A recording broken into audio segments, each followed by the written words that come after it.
Tertúlia. Meu boa tarde para todos e todas. Hoje é dia 30 de outubro de 2011, domingo. O verbete é o de número 2100. Tem 4 páginas, 42 logias e 16 máximos. Eu chamo a atenção que na divisão do detalhismo tem 11 máximos. O tema é esquecimento trágico. A especialidade é holomemoriologia.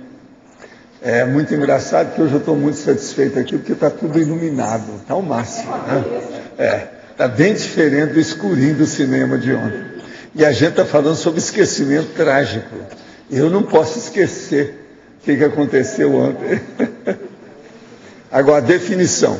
O esquecimento trágico é a ocorrência protagonizada pela consciência homem ou mulher em momento crítico no qual se esqueceu de instalar e aplicar o estado vibracional, exteriorizar energias conscienciais ou até mesmo promover o arco voltaico crânio-chakral, atitudes, obviamente, no caso, providenciais para melhorar o contexto existencial. A desatenção quanto ao primado da interassistencialidade na patopensionização contra alguém. A distração quanto à higienização holopensênica, favorecendo os erros da consultoria técnica recebida. O esquecimento surgido dos momentos mais inconvenientes. A força das emoções sob os atos da consciência. A dificuldade pessoal para a criação de novos hábitos sadios. A falta de esclarecimento no momento preciso. A perda da oportunidade de acerto grupo kármico. A instalação tardia da fechadura depois da porta arrombada. A hipomnésia quanto às ações profiláticas multidimensionais. O lapso fatídico de não cortar a cadeia de acidente de percurso. A reação quanto ao EV preparador do holossoma para a conexão com os amparadores de função. A desvalorização da demanda assistencial multidimensional. Na remissiologia dos 15 verbetes nós destacamos aparvalhamento bovino, autoconsciencialidade, distorção mnemônica, hipomnésia e retrospectiva autodesassediadora. Frase enfática. O esquecimento trágico quanto às aplicações das energias conscienciais nos momentos cruciais da vida humana pode trazer prejuízos irreparáveis à consciência desatenta ou hipomnésica. Você, no ano passado, esqueceu de aplicar o estado vibracional em algum momento crítico em função de nervosismo ou estresse? Tal fato já havia ocorrido antes? Eu quero chamar a atenção que na mega análise desse verbete de hoje, eu separei aqui 15 itens dobrados, quer dizer, com 2 expressões. Ocorrência, acidente. Hipomnésia, antipriorologia. Desmemória, deslembrança. Max esquecimento, mega esquecimento. Rememoração, holomemória. Retropensenidade, autorretrocognição. Lapsopensenidade, inconsciência. Desatenção, alieação, dispersão. Descuido, descaso. Omissão, negligência. Conturbação, perturbação. Autodesorganização, vacilação. EV, arco voltaico. Autovigilância, autoconcentração. Mnemosomatologia, holomnemônica. Então aqui nós temos 30 itens. Nós vamos olhar os 2 em 2. Nós acabamos de mostrar.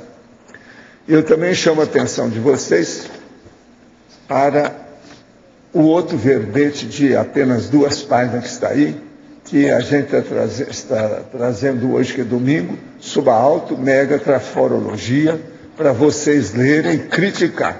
Dizem que esse aí não foi feito nem revisão. Parece que tem até um local aí que tem um espaço maior. É preciso ver também nisso. Parece que tem o espaço maior, parece estar aqui. Na mega desafio, aí parece ter um espaço maior, não é isso? Depois de a partir, no meio disso, não é isso? Agora, questionamento. Quando tive contato com a Conscienciologia e vi a sua figura pela primeira vez nos vídeos do YouTube, não dei muito valor para esse negócio da roupa branca. Demorou meses para eu entender a praticidade e o ganho de tempo que o senhor tem em sua vida, eliminando a preocupação diária de escolher a roupa que vai usar. O que me preocupa é que se demorei meses para entender uma coisa tão simples, como fica o entendimento das coisas mais complexas? Pois é, para você ver como é que eu sofro aqui com as minhas coisas, porque eu só falo coisa complexa atualmente, que é tudo à base de parapsiquismo, multidimensionologia, etc. tal, com cosmoética e evolução, é um problemão. E o senhor poderia descrever o ambiente da sua FIEX? Existem camas, pessoas em tratamento, algumas delas possuem lucidez enquanto estão por lá?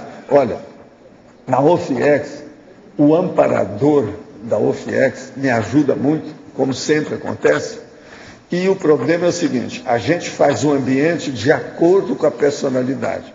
Agora, às vezes, tem muita gente. Então, aí é feito na média do povo, que é o das consciências que são aglomeradas. Então, você veja bem, para a gente entender o FIEX, nós temos que entender uma coisa que eu sempre falo como vamos dizer, um exemplo, no caso, uma metáfora. O FIEX, ela pode ser desde uma cabine telefônica até um campo de futebol. Então, veja, em matéria de espaço, o processo da prosêmica, é isso aí. E aquilo ali pode durar apenas alguns momentos ou pode ficar vários dias, a pessoa lá. De modo que isso é de acordo com a necessidade do assistido ou da consciência assistida. Professor, assim a gente vai entender melhor a situação. No B. Sim. Quando você diz fazer ambiente, significa mudar cenários também? Não, não é só isso. Muda o cenário, muda o modo da pessoa. Por isso que eu estou falando. Pode ser desde eu falo isso há muitos anos. Pode ser desde uma caixa daquelas cabine telefônica tipo inglês, que só cabe uma pessoa, ou pode ser um processo do tamanho de um campo de futebol, para dar ideia do tamanho que é. Agora ali, depende de quantas pessoas estão, se elas têm inter-relação, como é que é. Não, mas a minha Porque pergunta... às vezes elas são separadas. Eu posso ter 6 conscientes lá e elas não se encontram uma com a outra. Então a gente separa. A minha pergunta é assim, você vai atender uma consciência, vamos supor. É possível plasmar, por exemplo, uma parapsicoteca, uma lembrança? De acordo com aquilo dela. A casa dela, o ambiente dela, para ela saber. Tem gente que às vezes é processo que me conhece alguns séculos para trás. Então o que a gente faz? Faz um ambiente igual. Não sou eu que faço. Por isso que o amparador, extrafísico de função do FIEX, ele sabe moldar todos os processos extrafísicos. Igual a Veronesa, igual o Carnot, você está entendendo? A minha mãe que estava trabalhando com isso, ele sabe muito mais do que eu nessa história. Está entendendo como é que é? Agora, com isso, a gente faz um ninho, um receptáculo, um conceptáculo, um acolhimento para a pessoa adequado com aquela injunção, aquele contexto, aquela situação da pessoa naquele momento evolutivo. Isso então muda tudo. Agora você pensa, coloca daquele jeito, eu apareço lá do jeito que eu era quando a pessoa me conheceu. Isso tudo a gente faz antes. Entende? Agora, por isso que a OFIEX dá muito mais trabalho do que a TENEP. Não pode nem comparar, por isso tem muito traquejo. Outra aqui. Desde a primeira menstruação sofro com uma TPM terrível e sangramento exagerado a ponto de não poder sair de casa. É hemorragia mesmo. Fiz laqueadura e piorei. Os exames acusam cisto folicular e ovário direito crescido. E você já sabe disso há quanto tempo? Já tomei todo tipo de hormônio, não resolve nada. Pretendendo fazer a esterectomia total, mas antes de levar a ideia adiante, preciso saber até que ponto esse procedimento pode atrapalhar meu desenvolvimento parapsíquico. Não, do jeito que está aí é que atrapalha mais, a esterectomia não. Inclusive na prática da TENEPS, que aliás já é de meia força em virtude da viuvez recente. Se por algum motivo o senhor desaconselhar a cirurgia, não, eu aconselho. Nesse caso aí é o melhor que se faz. Me diga que medida eu poderia estar tomando para conviver com isso sem maiores problemas. Porque sinto trabalhando na TENEPS com força total, Se só dispõe de meia força em virtude da viuvez recente. Não, isso aí você supera. Esse negócio de viuvez e ter companhia é coisa secundária perante a Teneves. A pessoa com as energias dela supera isso tudo. Olha bem. Agora, o seu caso de vida esfolítica, essa coisa, isso aí não melhora desse jeito, tem que ser cirurgia mesmo, não tem outro jeito. Agora, depende também da sua idade. Quantos anos você tem, você não falou. Se a sua idade é um pouquinho a mais, isso aí não vai fazer tanto mal. Agora, é duro, é a hora que a pessoa está com 20 e poucos anos, aí é um problema. O seu caso parece que é mais do que isso. Você falou aqui 34, já é alguma coisa, está bem. Você já é Balzac, já pode melhorar, não é isso? Professor, a primeira vez que o vi, senti uma grande aversão por certas razões que não compreendo muito bem. Agora, todos os dias assisto um vídeo seu. No começo não entendi uma palavra do que o senhor dizia, parecia outro idioma. Mas agora estou entendendo com muita facilidade o seu discurso. Sinto agora grande empatia pela sua figura. Como isso é possível? Olha, eu é que não sei. Pode ser que eu tenha feito, aparei a barba, ou qualquer coisa, alisei, tomei banho, né? Agora de manhã. Às vezes eu tomo banho de manhã mesmo, com frio e tudo.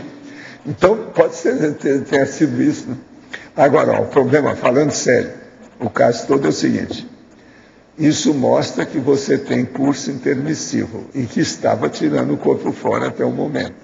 Assuma o processo. Qualquer coisa, faça a interpretação daquele teste que nós temos, do exame, para ver se a pessoa fez curso intermissivo, para você ter mais autoconfiança perante a situação. Isso aí, às vezes, vale a pena.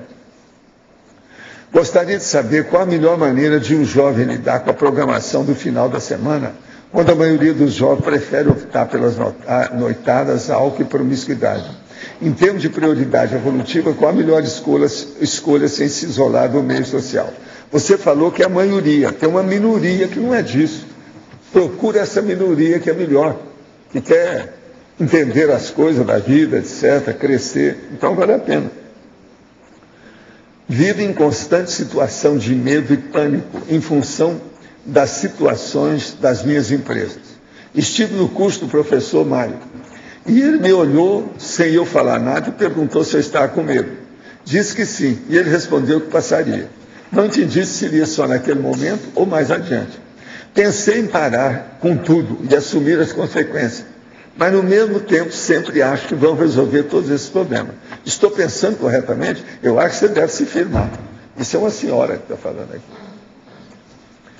Tenho 20 anos e reconheço em mim alguns indícios de afeição deslocada em relação a determinadas pessoas, diante das quais meu humor rapidamente se altera para pior, causando melancolia. Olha, isso chama-se acepção de pessoa. É uma das piores coisas que tem, que é totalmente contra a mega fraternidade. Olha bem o que é que você está reagindo. Em 20 anos, aos 20 anos, tem muita gente que é assim. Então tem que superar isso aí. Você ainda está saindo da adolescência. Tenho superado muitos dos meus casos através do autoquestionamento acerca das emoções sentidas e da racionalização do processo. Mas para outros, em específico, não consigo dominar o autoassédio. Sempre necessário sair do local onde se encontra a pessoa. A saída do local, nesse caso, ela é justa e é uma técnica. Você está certo. Enquanto você estiver sem poder dominar a coisa e o coração está balançando e você está tremendo, é bom cair fora, porque assim não faz problema. O senhor indica alguma outra técnica para a superação dessa afeição deslocada? Sim. Principalmente o problema do nosso laboratório, da observação lá fixa o tempo todo. Imobilidade física, veja, esse aí para começar, ele vale a pena. Depois o outro seria pensenologia, para a pessoa pensar o que é importante. Outro aqui. Comecei a treinar a clarividência e agora estou vendo com certa frequência pontinhos luminosos da cor branca no decorrer do dia. Acho muita coincidência ver somente que comecei a exercitar o fronto chakra. Deve ser o princípio da clarividência. Se for mesmo, o senhor saberia responder o que são esses pontinhos? Não. Isso aí é apenas porque está começando a mexer no seu processo e isso está mexendo na sua vista. Agora, pode ser processo de efeito físico, sectoplastia, às vezes tem. Há 2 meses venho auto-aplicando a técnica do arco voltaico. No início senti as palmas das mãos esquentarem e as energias tocarem minha testa, como se tivesse alguém colocando a mão sobre mim. O que senti muitas vezes foram as palmas das mãos esquentarem e formigamento, principalmente na palma da mão esquerda. Há 2 semanas tenho percebido finos filamentos de energia saindo da palma. Isso aí já é ectoplasma. É desse jeito mesmo.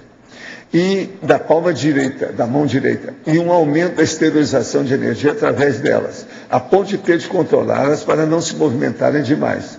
Junto a isso, a energia circula ao redor de minha cabeça e às vezes sinto entrar em meu soma como se fosse uma espiral. Essas diferentes fases são normais no desenvolvimento da aplicação da técnica? Sim, são normais. O que o senhor sugere para eu continuar o desenvolvimento da aplicação? Estuda mais o que é. Ela é uma senhora. Estuda mais o que é o processo da ectoplasmia e a ectoplastia. Isso é importante. Você está caminhando para isso. A hora que você está sentindo aí, você está se referindo ao assunto, bem claro. Finos filamentos de energia. Tem disso da palma. E outra coisa, às vezes você nota que aquilo é concreto. Você nota o processo. Essa pessoa está no caminho para sentir o feto ectoplasma entre as palmas. Gente, eu quero dizer para vocês que vocês têm que se preparar, que agora no dia 5 e 6, nós temos a 13ª imersão heterocrítica de obra útil. Vai ser o 5º poder, e nós vamos ter aí a professora Maria Helena Johan Petter, que vai falar sobre os assuntos aí. E ela que é a que escreveu o livro. De modo que vocês precisam de ver o que é que vocês vão fazer com isso. O que vocês estão esperando? Tem que ver essa autora que vem aí, fora de série. O 5º poder, a consciência social de uma nação. Todo mundo aí que trabalha com processo de sociologia, de política, etc., seria bom falar sobre isso. Quem é que podia falar mais sobre o assunto? Seria bom. Olha lá, o Locha. Professor, o Locha falar também? Então começa e termina. Então, assim, é uma grande oportunidade, né, que a gente vai ter aí com a autora aqui. Ela tem mais de 14 anos de experiência em trabalho voluntário e ela já recebeu diversos prêmios, né, pelo trabalho que ela desenvolve, né, de fortalecimento e desenvolvimento do voluntariado. Ela tem renome nacional, internacional, né, então ela é bem qualificada nessa área, então acho que é uma grande oportunidade nossa de trocar essa experiência e mostrar nosso trabalho.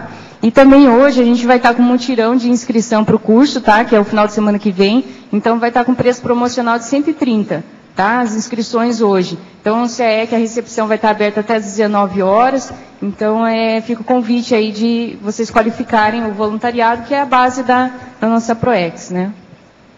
Pessoal, só reforçar também, devido à experiência dela com essa questão de montar projetos para o voluntariado, e todo mundo aqui que está nas ICs, atuando em equipes, liderança, gestão, é fundamental poder discutir com a experiência de outras pessoas que estão realizando também esse trabalho do voluntariado, ainda mais com uma pessoa com bastante experiência nessa área. A gente vê, normalmente, muita dificuldade nas ICs referente à questão de voluntários. Então, acho que agora a gente vai poder discutir de maneira mais técnica, estratégias, metodologias, princípios, para poder lidar melhor com os voluntários. Então, uma sugestão aí que a gente dá para todas as ICs, de terem principalmente aí as suas coordenações, equipes, estarem participando, porque vai ser muito interessante para que a gente possa refletir sobre o que nós estamos fazendo em relação ao voluntariado, que é a base da nossa Max ProEx aqui.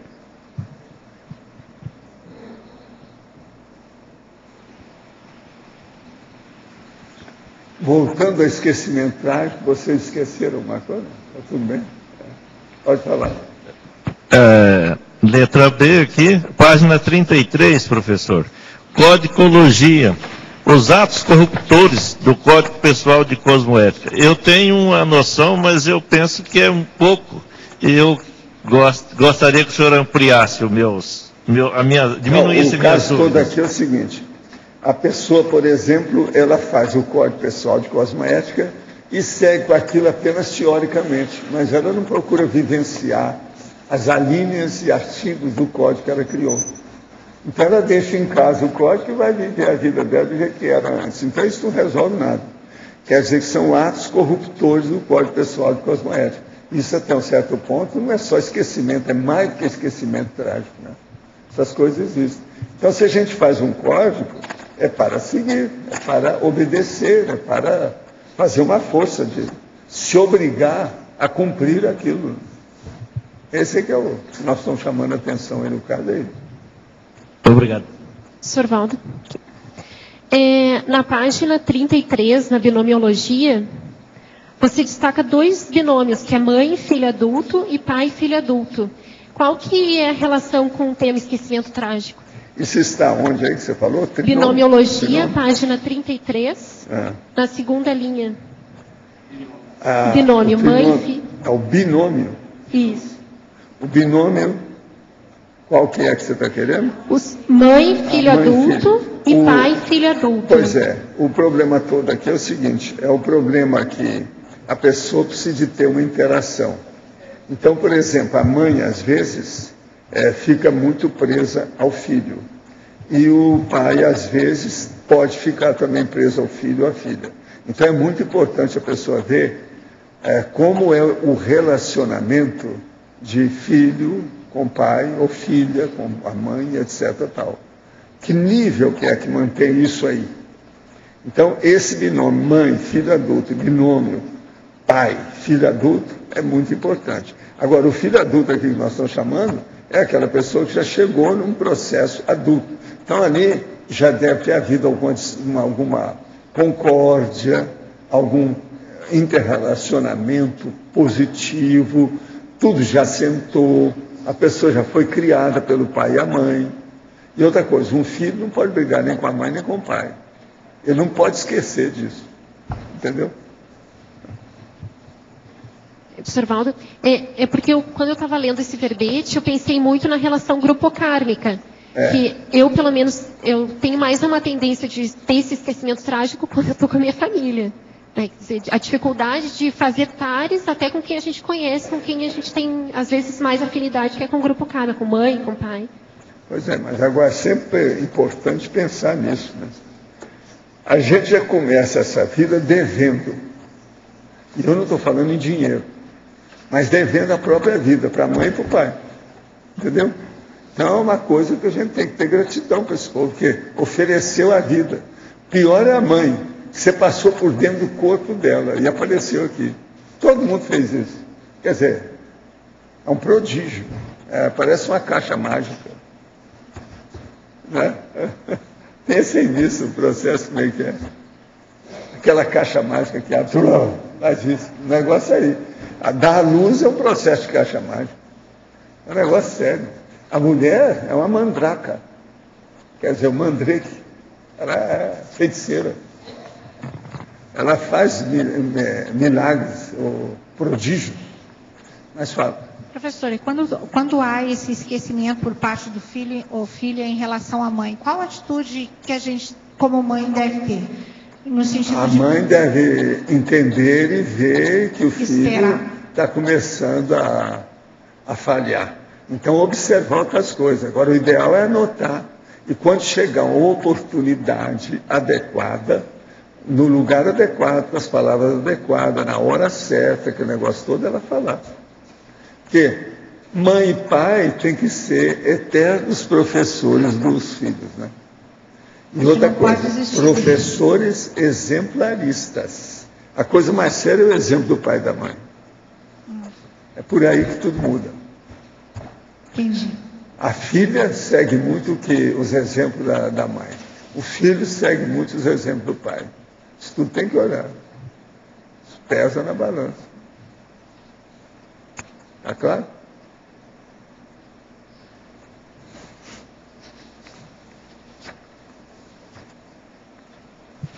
Valdo, pode falar o que você quer. A pensenologia, a terceira linha de baixo para cima, a desatenção quanto ao primado da interassistencialidade. Isso aí o que é? É pensenologia. A pensenologia. Terceira linha de baixo para cima. De baixo para cima. A desatenção quanto ao primado da interassistencialidade, é isso? Na patopensenização contra alguém.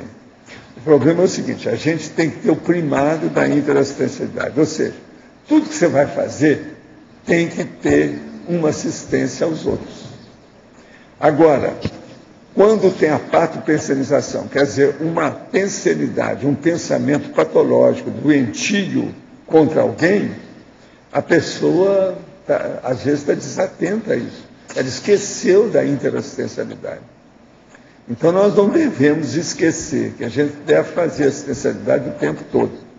Agora, o que se passa? A patopensenidade contra alguém é na hora que você está vendo algum problema dela e não está achando uma solução, ou aquilo não é para ajudá-la. Então, o processo tem que fazer de tal maneira, mesmo que se você está mostrando um trafalho da pessoa, mas tem que mostrar procurando ajudar. A intenção é boa. Amigo é para essa hora. Porque que fala em patopensenidade, ele já corta a assistência direto. Pois é. Agora, a patopensenização contra alguém. Quer dizer, nós temos que ter a ortopensenização a favor dos outros. Entende? Mesmo quando você esteja analisando o erro dessas pessoas. Você tem que ter uma entende? Uma qualidade elevada do modo de pensar a respeito da pessoa, mesmo examinando os trafalhos dela. Mas nesse sentido, quando a gente faz uma crítica internamente a outra pessoa, às vezes internamente isso aí depende do que você está fazendo. Aí depende do nível das suas energias, o que você faz com isso. Tem que examinar isso aí. E como que essa crítica, vamos dizer, positiva, ela tem que ser isenta? Depende, eu pergunto para você. Qual a sua intenção? Como é que é isso? Depende da intenção que esse processo todo, sobre pensene e sobre energia, eles são muito sutis e a gente tem que estudar muito. Por exemplo, você acha que a hora que eu sinto energia e falo com os outros para sentir comigo que eles sentem, você acha que isso é argumento de autoridade? Agora, tem gente que interpreta como sendo argumento de autoridade. Eu não acho que seja. Agora, o problema todo é a pessoa que tem que sentir isso para ver como é que é. Então, é a mesma coisa. Na questão da energia, você vai ver que é a pensenização sua que está funcionando, que é o N do pensene. Veja bem. Agora, veja, eu também acho que isso não seja argumento de autoridade, porque se fosse, eu não usaria. Por isso que há muitos anos eu já era rapaz e já fazia isso e perguntava para as pessoas, vocês acham que devo parar? Não devo fazer? Eu falei, não, faz, você está ajudando, vamos em frente. Agora, só a última coisa, lá no... Para complementar aqui somente, nesse caso, você está democratizando uma informação, está socializando um conhecimento. Eu estou colocando bem chã um processo super complexo que é o parapsiquismo, para a pessoa sentir. Gente, a meu ver, esse é o maior fenômeno parapsíquico que nós podemos ter. É a hora que você sente um banho de energia, você passa para os outros, você sente junto. Porque esse funciona na hora, funciona o ano inteiro, em qualquer lugar, dependendo de você. E dependendo também agora dos outros para receber isso. Então eu considero esse o fenômeno top. Em muitas coisas nossas. Agora, se uma pessoa faz uma coisa bem errada, no teu caso, qual é o procedimento que você faz internamente em relação à pessoa? Não, eu vejo aquilo, marco e vejo as possibilidades. Se eu puder ajudar, eu vou ver se eu ajudo. Às vezes a ajuda não é nem falando o que é. É indicando umas coisas, vendo o que quer que você faz. Isso aí depende da técnica da assistência. Mas eu procuro sempre me mexer quando eu vejo isso. Eu fico olhando as coisas boas e as coisas erradas. Nas coisas, nos ambientes, nos objetos, nas pessoas, nas instituições, nas ideias, em tudo. Minha vida inteira eu estou assim. Eu sou um permanente pesquisador das coisas, daquilo que eu posso. Dentro da minha burrice eu faço o máximo que eu posso. Então, com isso, você tem que ver o modo que você faz isso. Agora, a maior prova para a gente ver se você está certo é se você continua tendo assistência extrafísica. Se parou a assistência, você tem que abrir o olho, acordar. Tem alguma coisa errada, bater o pino. Tem alguma coisa, é preciso de renovar, reciclar alguma coisa. Então, por exemplo, eu vou caminhando do jeito que eu sou, até que eu cheguei aqui desse jeito, pensando assim. Esse é um caminho. Agora, quando a gente estabelece alguma coisa que esteja errada, a assistência extrafísica também some, ela desaparece. Professor, mas como é que uma pessoa pode identificar se a assistência extrafísica desapareceu? Ela não sente o bolas. Eu sinto. Eu não sinto. O que é isso? É o processo, é a vivência do processo. Então quem não sente você não vê tem. Que não está faltando. Agora, por exemplo, falta de que modo? Falta às vezes a inspiração, falta a energia. A primeira coisa que você nota é a energia. Outra hora, se não tem amparador, vai ter assediador, porque eu vi fazendo assistência. Se os assediadores começassem, né, a ponderar e a predominar e fazer, vamos dizer, o domínio absoluto da minha área, porque eu não tenho assistência mais. Na minha vida eu nunca passei por isso. Até o momento, nessa vida que eu lembro, não tem nada disso. Certo? Eu nunca precisei de psiquiatra, nunca precisei de sessão de desobsessão, nunca precisei de fazer a cariação braba para me colocar, por exemplo, na psiquiatria. Nunca. Entendeu? Muito embora teve gente que quisesse. Quando eu deixei o movimento espírita, eles falaram, você está precisando de sessão de desobsessão. Você deixou o espiritismo. Aí eu falei assim, olha, então vamos liquidar com vocês. E comecei a desancar com tudo que estava errado com eles, com a instituição, espiritismo, as coisas todas. Eram mais ou menos umas 10 pessoas que foram ao Rio para falar comigo sobre isso. Eles queriam que eu fosse para sessões de desobsessão às quarta-feiras que eles estavam fazendo. Eu falei, não, eu faço isso desde rapaz. Agora, o que vocês querem? Vamos ver. Vamos ver em matéria de energia aqui agora. Vamos ver os fluidos. O que é que tem? Agora, o desafio, todo mundo está lá. No fim, saiu todo mundo em paz, me deixaram em paz, não foram lá atrás. Mas tudo por quê? É o assédio da perda do soldado. Eles têm isso como uma guerra. Eles foram atrás de mim para ver se recuperava. Não, você tem que voltar, você não pode fazer uma coisa dessa. E outra coisa, o médium tem que ser médium pro resto da vida. Você é médium psicógrafo. Quantos livros, mais de 20 publicados. Você não pode deixar o movimento espírita. Agora, veja, não foi fácil. Agora, essa foi uma reunião, mas teve uma outra mais brava. Essa outra foi num processo de um almoço que me deram, num grande clube lá do Rio, e eles me deram para fazer uma cariação para valer. Agora, foi a coisa mais engraçada. Eu era o prato principal. Agora, então, o que se passa? A hora que acalmou aquele negócio todo, eu falei assim, então agora eu vou mostrar para vocês o que eu preciso. Aí eu comecei a falar sobre sexossomática, para a turma toda, sexualidade, sexologia. Com os negócios todos, o que estava certo, o que estava errado, como é que era dentro da religião, como é que é esse negócio todo que tem hoje da igreja, eu falei isso tudo. E depois do espiritismo, falei, você sabe que tem casos assim, assim, assim. Falei vários casos que eles conheciam também, porque tinha no movimento espírita. Meu chapa, todo mundo colocou a viola no saco, ninguém falou nada. E acabou o almoço. Entende? Que eu coloquei tudo ali. Quer dizer, eles foram tosquiar, saíram tosquiados na história, mas total. Mas olha, eu já sabia que era isso por causa das personalidades que havia. Havia pessoa muito assim, fanática no meio, entende? Muito fanatismo. Então não dava. Agora, eu tive uma outra reunião desse tipo também, a meu respeito, em São Paulo. Que aí eu falei assim, gente, eu vou começar a falar umas coisas muito sérias, aqueles que quiserem, a porta está aberta, vocês vão embora. Eu não reparo isso. Pelo contrário, eu respeito muito a opinião de vocês. Eu falei, mas tinha muita gente. Saiu já 5 pessoas e foram embora. Aí você via quem que eram os mais que estavam querendo.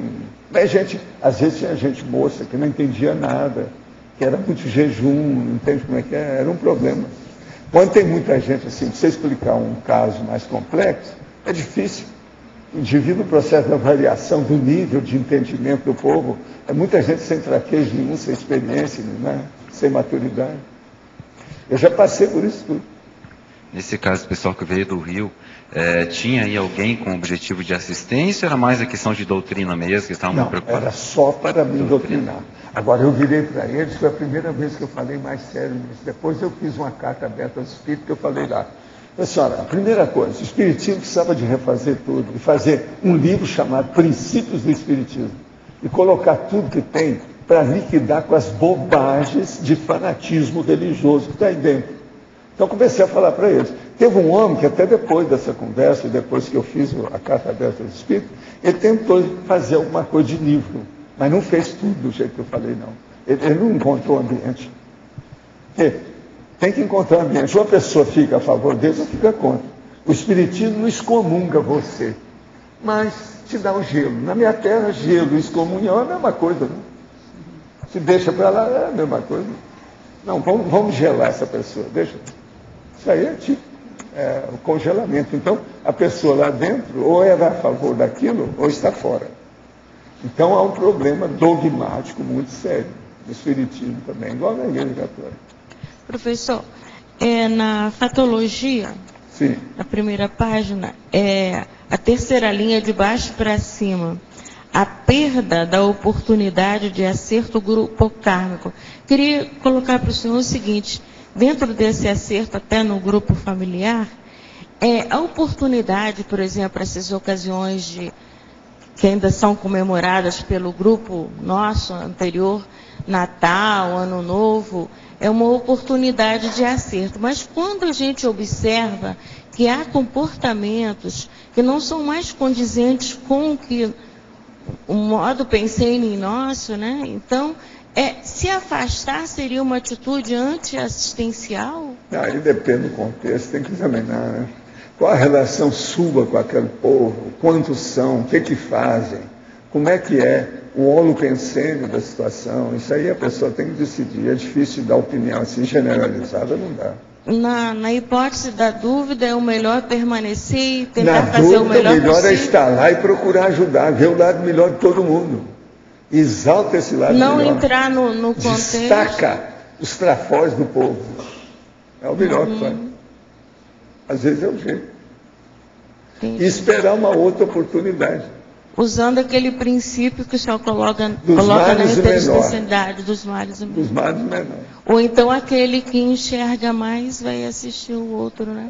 Está enxergando menos. Não, e quem enxerga mais é que tem mais responsabilidade e que vai ter que responder mais. A ficha é pesada. Gostaria de fazer uma outra pergunta, senhor. Dentro do Crescendologia, o crescendo do desassins não finalizados, acarretando desequilíbrios energossomáticos e continuando com esse crescendo da intoxicação holossomática. Só pode falar mais? Crescendo de desassins não finalizadas, acarretando desequilíbrio energossomático. Então, você veja bem, a pessoa não fez a desassimilação, vai aumentando os bloqueios energéticos dela. Aquilo vai dando cada vez mais desequilíbrios energossomáticos, altera ela toda. E o crescente da intoxicação holossomática contribuindo para o adoecimento físico. Quer dizer, com o passar do tempo, aquelas, vamos dizer, acumulações, você está entendendo? Disso, dessa intoxicação feita pelos bloqueios de energia, aquilo vai criar as doenças, a somatização natural da, vamos dizer, da patologia, junto aos órgãos e sistema do corpo humano. Então, uma doença, na maioria das vezes, ela tem a gênese? Quase sempre é o seguinte, a doença é o seguinte, entra a energia negativa, perturba a pensenidade da pessoa. Então, ela começa a ter uma doença, primeiro, pensênica. Então, é um problema mais, vamos dizer, abstrato, psicológico, psiquiátrico.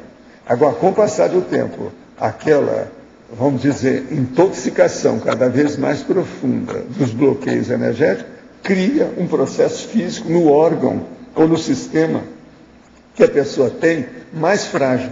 Aquilo, então, cria uma doença orgânica, física, palpável, concreta. É assim que é a vida. Tudo que nós temos é processo de desequilíbrio de energia. Pode ser dessa única vida, por exemplo, aparecer no energossoma e depois se instalar... Não, primeiro é no paracérebro. Pensa só no paracérebro, esquece o resto. Tudo é paracérebro em primeiro lugar. Tudo é detonado através do paracérebro. Aí é que vem a intenção, então, vem a determinação. Já vem da paragenética também. O processo é esse. Então, a homeopatia... tudo é um problema holossomático que funciona. A homeopatia, a pessoa, se ela pensar só no soma, ela não resolve nada na vida dela. Ela tem que pensar holossomaticamente. Professor, a homeopatia trabalha então nesse sentido, né? Nas dimensões mais... O problema é que a homeopatia, a maior dificuldade, é o processo de ver os sintomas para dar a dinamização e o remédio adequado àquele sintoma. E outra coisa, uma pessoa pode agir com um remédio, a outra vai agir diferente, é o mesmo remédio. A mesma dinamização não vai dar certo. Isso tudo tem que mudar. Tem que mudar a dinamização. Por exemplo, uma pessoa que está muito intoxicada, que fuma, não adianta tomar homeopatia, isso é besteira. Está entendendo? E por aí vai, a gente tem que pensar uma opção de coisa, porque não funciona. Então tem gente que fala assim, não, eu já tomei homeopatia, não funciona. E o cara com um cigarrão na boca. O que é? É lógico. Ele nem chegou aí. O negócio é muito sutil. Agora, outra coisa também, a homeopatia não serve para tudo. Certos casos, por exemplo, mais graves, entende? Um processo aí grosso, sério, aí não é homeopatia. Às vezes precisa ser uma cirurgia imediata. Então tem que ir com calma nisso. Obrigada, professor. Qual a importância do trabalho de coleta de resíduos, reciclagem e destinação final de materiais contaminados com óleo e graxa nos municípios do entorno da Aracê?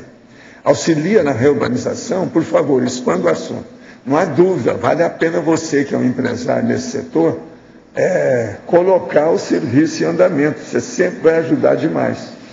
Quanto mais a gente trabalhar para despoluir esse planeta, mais destaque a gente deve dar. Palmas para você, você merece. Vai em frente com a sua firma, vale a pena. Na psicologia, página 33, poderia ampliar o emprego habitual do ciclo assim, diz assim? Sim, o processo todo é esse. Você exterioriza energia, então você assimila para ver o que tem. E em seguida você vê se faz a desassimilação daquilo que não prestar. Isso é ir trabalhando para a pessoa expandir cada vez mais o modo de ser. É o modus faciente, o modo operandi. Ela vai melhorando cada vez mais, fica mais traquejada, veterana, experiente. Já fui mentor de um aborto provocado com a moça que estava ficando. Ontem participei de um grupo de terapia sistêmica familiar. Durante a terapia, uma consciência assediou uma das participantes do grupo e me atacou com xingamentos. Procurei ficar equilibrado. A consciência só se acalmou quando outra pessoa caiu no chão e tive vontade de ajudá-la. A partir daí surgiu um campo de amor que mudou o fluxo de energia. A terapeuta holística disse que foi um encontro entre duas almas que se amavam muito, eu e a outra consciência. Eu logo pensei que poderia ser a consciência que não deixei nascer. O que o senhor pensa sobre isso? Devo continuar no grupo? Poderei estar pagando pelo crime passional que cometi? Como saberei? Anota tudo isso e vai em frente. Procure ajudar as pessoas. Se você acha que você está ajudando, segue em frente. O que o senhor quer dizer na fatologia, página 32, sexta linha, com a perda da oportunidade do acerto grupo caro? A técnica sobre isso aí é o seguinte: uma pessoa, por exemplo, às vezes, ela está ali e reuniu com a família. Está na hora, então, de lavar a roupa suja em casa. Ela perde a oportunidade, não fala, fica inibida, tem alguma coisa. E, às vezes, aquele foi o momento que até os amparadores ajudaram a fazer para a pessoa se redimir, melhorar a situação, aperfeiçoar o processo. Então, a gente não deve perder essa oportunidade. Isso é esquecimento trágico. A técnica da saturação mental projetiva pode ser uma boa para esse caso? Poderia enfatizar algumas dicas? Sim, a saturação mental projetiva ajuda, mas agora o problema todo não é esse não. É você ter uma reflexão adequada para poder falar as coisas certas, na hora certa, com as palavras certas e com testemunha certa também para ver a situação. Isso aqui é o melhor. Alguma relação nos eventos climáticos de ontem que afetaram Foz do Iguaçu e Uberlândia com maior severidade? Não, isso faz parte da época do ano, sempre tem disso. Agora, a chuva de ontem foi a maior dos últimos anos que eu tenho passado aqui. Essa foi das maiores. Quando eu cheguei ali e vi, a gente calculou lá entre 80 a 100 km por hora a velocidade do vento. Foi 90? Eles falaram, eu falei entre 80 e 100, lembra? Que eu falei, então quer dizer que eu estava dentro. Mais ou menos, porque nós não tínhamos lá um medidor lá, que é uma pena, precisa de ter até. Eu já pedi para eles para colocar um aqui. Agora, outra coisa, Essa tempestade de ontem, como eu estava falando, ainda não é da melhor, não. A que dá mesmo vendaval muito bravo é o vento que vem dali. Esse aí de ontem não, o vento vinha de lá. Agora, ontem nós rodamos de carro e vimos. São centenas e centenas de árvores, poste, arrancada. Agora, nós vimos uma árvore que as raízes dela é do tamanho dessa mesa, com tudo isso aqui, e caiu lá. Tá, saiu fora, mas saiu toda. Está entendendo? É dessas árvores que tem muita haste, muita coisa, mas fez aquele negócio. Outra coisa, tem uma árvore aí perto que ela andou. O vento carregou a árvore com terra e tudo, raiz e tudo, alguns metros de distância. Então vocês vejam, o problema todo, gente, com o vento, é o vento encarnado. Quando o vento está encarnado, sai de baixo, o negócio não é fácil. Agora, ontem, então, a gente acertou. Você viu o que eu tinha falado? Não, isso aqui deve estar no mínimo 80 a 100 km por hora. Eles falaram que está a 90, né? Então, ó, acertei. Agora, eu vi por causa do tipo das árvores, você sabe, vendo aquilo ali. E a gente, aqui vem muito. Agora, ó, lembre-se, o vento bravo é de lá para cá. Meu namorado tenta me ajudar, dando conselho em relação à grande atenção e ajuda que dou ao tratar de uma pessoa específica e que acaba por deixar o meu em segundo plano. Porém, meu namorado fica muito bravo comigo, porque às vezes demoro para compreender a necessidade de seguir os seus conselhos. Decidi ficar alguns dias sem contato com ele para que esfrie a cabeça e que eu pense no que eu vi. Porém, não consegui ficar 2 dias sem falar com ele. Qual a melhor forma de mostrar para ele que cada um tem seu grau de evolução e capacidade para ouvir e seguir conselhos? Olha, a melhor coisa que você faz, dê exemplo de maturidade para ele. Seja mais madura, vai com calma, escuta mais e fale menos. Isso ajuda, para começar. Referente a animais subhumanos, especificamente cachorros, como é o funcionamento de suas dessomas e ressomas? Tem gente que toma conta disso, sempre tem. É aquilo que eles chamam, vários nomes, mas um deles é sobre devas, etc., mais ou menos por aí. Né? Então tem sempre consciência que toma conta disso, isso tudo tem uma linha de montagem de ressoma e dessoma muito séria. Passam pela primeira e logo após a segunda dessoma, a condição da vida da filha, não, isso varia infinito, interfere no lapso de tempo entre uma ou outra dessoma, não. Tudo para eles é uma condição mais primitiva do que para a gente. Os animais vivenciam longos períodos intermissivos, isso aí eu preciso de ver, né? Eu não sei, preciso examinar tudo como é que é. É possível falar-se em grupo karma para animais? Não, geralmente eles falam em alma-grupo, né? Isso é coisa antiga de muitos séculos. É quando junta tudo. A alma-grupo é aqueles que têm muita, vamos dizer, muita afinidade entre si. Por exemplo, cardume de peixe. É quando você pega os peixes, aquela porção que está dentro do aquário, você faz assim.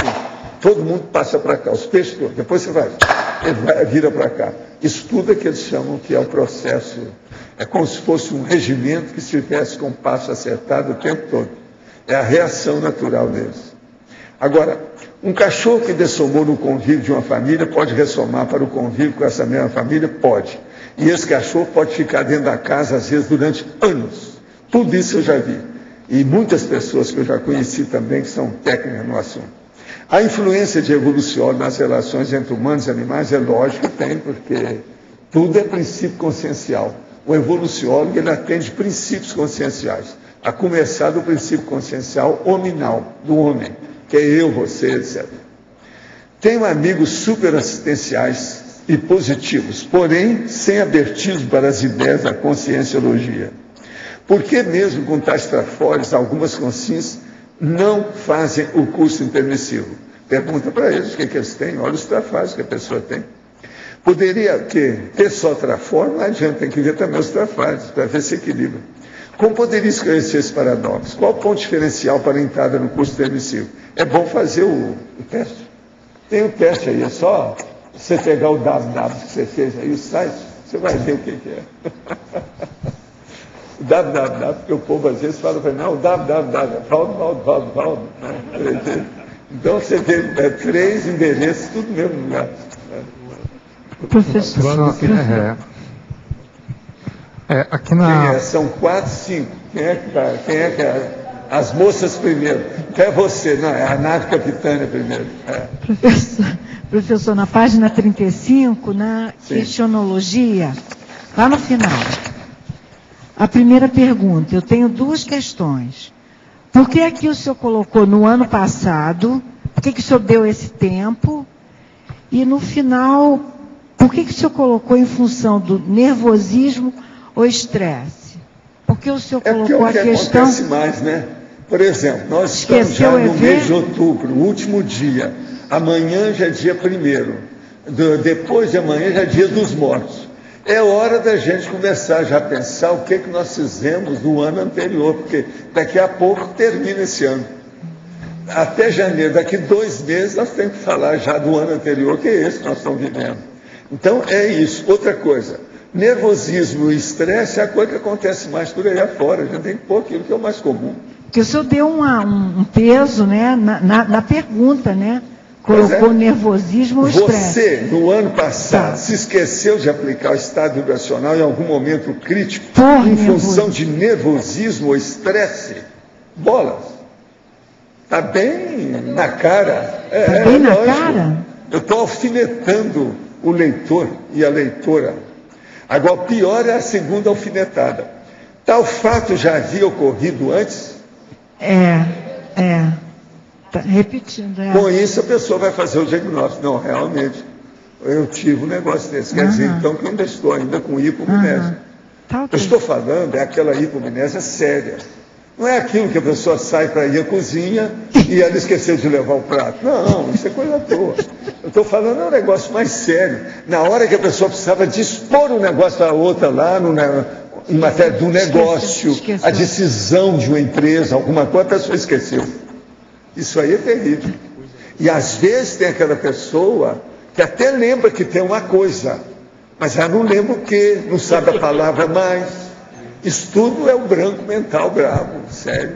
Isso da idade, né? Agora, também. Esse é o que eu chamo de trágico. Trágico, mas...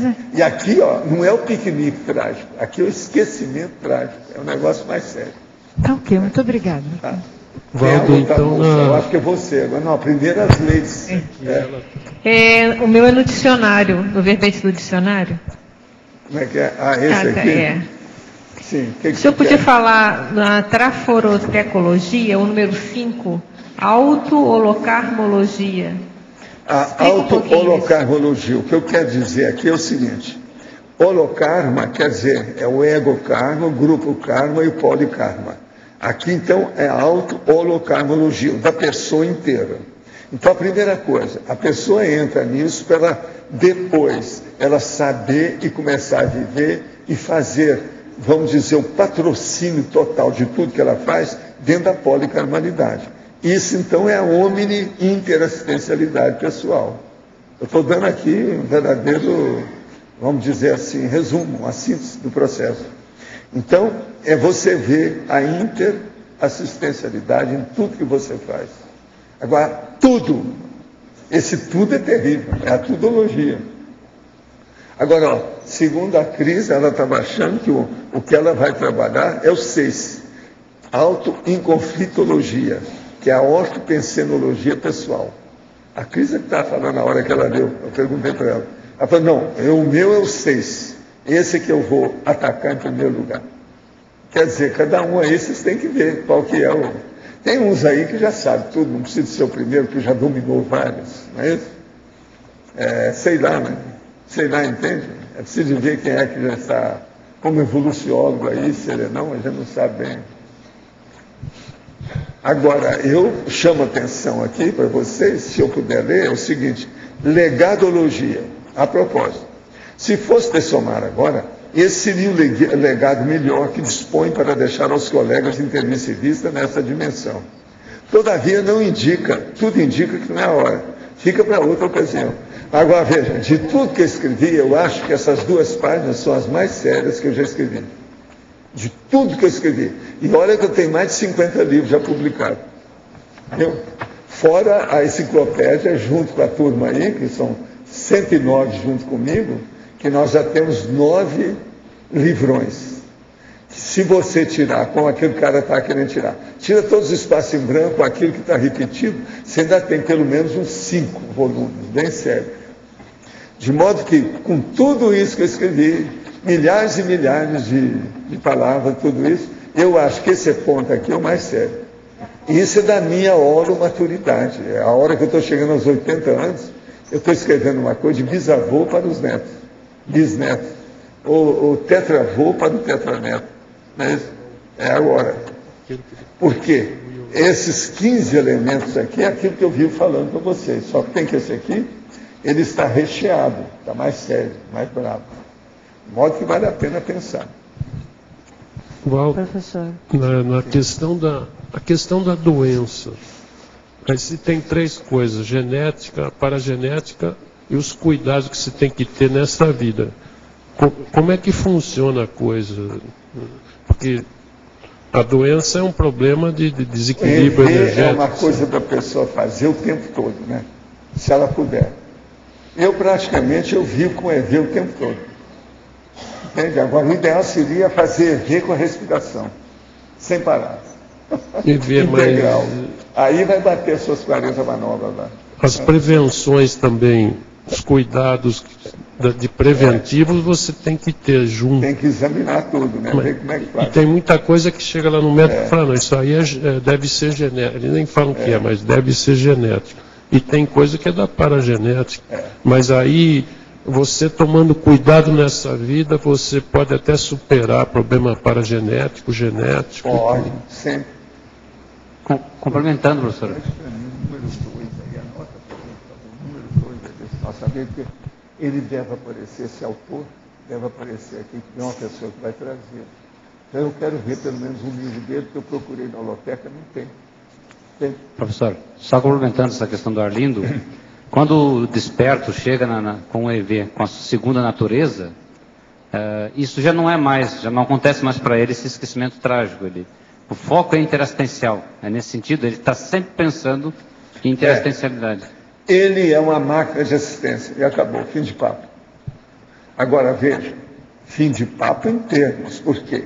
Às vezes é necessário ir com calma, você tem que expor a situação, porque a TARES, ela é complexa. Entende? A TARES, você não pode estar assistindo sem mais nem menos, você tem que explicitar o processo. Então, isso às vezes fica complexo, exige mais, tem que olhar. Devido ao foco interassistencial, essa necessidade do preparo do domínio da energia. Então, ele cria uma máquina para poder estar interassistindo 24 horas por dia. É mais ou menos isso, né? É isso aí. Agora, o que eu vejo é o seguinte, examina bem esses dados dos 15 aí, da auto-mega traforologia, e as consequências disso na sua vida. Olha como é que você reage com isso. Aí é muito importante. Isso aqui supera os processos nossa pena de rever, tudo isso. Tem que examinar.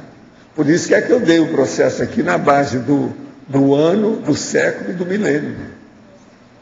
Agora, eles me perguntaram se isso aqui, eu acho que daqui a um milênio todo mundo já alcançou os 15. Eu acho difícil. Aqui um milênio só ainda eu acho difícil para isso aí. Agora, porque um milênio para mim é pouco. Então, por exemplo, eu não acho que seja 51%, não. É menos. Agora, quem atingiria esses 15 é o Serenão, né? Hein? Esses 15 aqui atingidos seria o Serenão? O Serenão já está bem por dentro disso aí, até mais, né? Dentro da situação, né? Até mais. Ele tem mais coisa que nós não entendemos em matéria de faculdades mentais. Então, já até ultrapassou isso. Agora, fazer esse cálculo do agora o evoluciólogo, ele já está caminhando para isso tudo aqui. Mas também não quer dizer que ele domina tudo. É preciso ver aquele caso. O evoluciólogo já está... Tem que ver. Mas o 15º não seria talvez o mais importante deles? A autotaxia? Não, esse aí nem tanto, porque uma pessoa ela pode ter um ritmo acelerado naquilo que ela faz, mas a qualidade é ruim. Tem que ir com calma.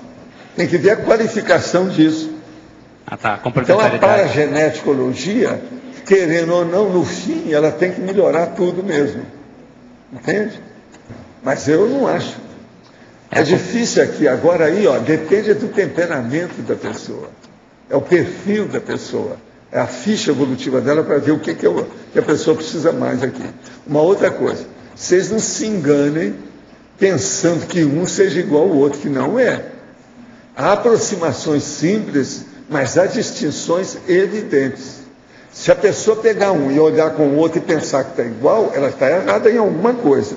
Eu já coloquei tudo crítico para criar problema. Então tem muita coisa que parece, mas não é a mesma coisa. Então, por exemplo, autocosmoeticologia e autoincorrupciologia. Parece, mas não é. Tem que examinar isso aí com calma. A autocosmoeticologia é um negócio muito mais abrangente do que a autoincorrupciologia. Olha bem isso. Agora, por exemplo, a autoparadireitologia é muito superior à macrocensologia. Ou às vezes o contrário, mas quase sempre é o contrário. Então a gente tem que ver um por um, para ver como é que fica. Concordo com o que o senhor disse a respeito de filhos e pais. Como agir com um pai que pensa apenas no trabalho e no futuro, diz que faz pela família, vai trabalhar no Japão e fica acomodado, não ajudando a família e deixando para a mãe o papel de provedora, se tornando lacuna na vida dos filhos e esperando ser recebido com honras quando voltar daqui a 5 anos. Olha, aí tem que ir com calma, né? Tem que examinar, é processo de família, tem que ver os motivos disso, ver as razões de um e de outro, pensar de um lado, escutar um e escutar o outro. Tem que ver com calma isso aí. Eu não posso falar como é que é a situação. Enfim, a pessoa tem que seguir a consciência cosmoética que ela tem. Poderia explicitar a binomiologia, o binômio mnemotécnica-etologia.